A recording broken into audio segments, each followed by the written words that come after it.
Gandang araw mga kabanat ko dito sa Kuwait. Dahil nga kami ay may duty, ako ay pababa na ng aking building dahil ang aking kasama ay papunta na. Wala pa ang driver, nag-iintay sa init ng araw. At ayan na mga kabanat ko, dumating na ang aming maneho at ang aking kasama.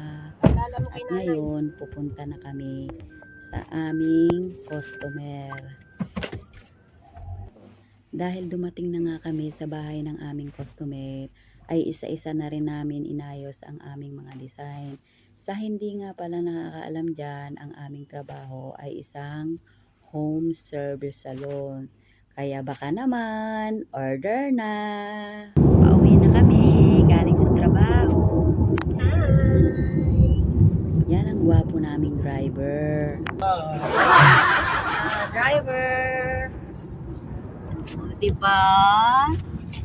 Mabait siyang driver namin. Ngayon, pauwi na kami.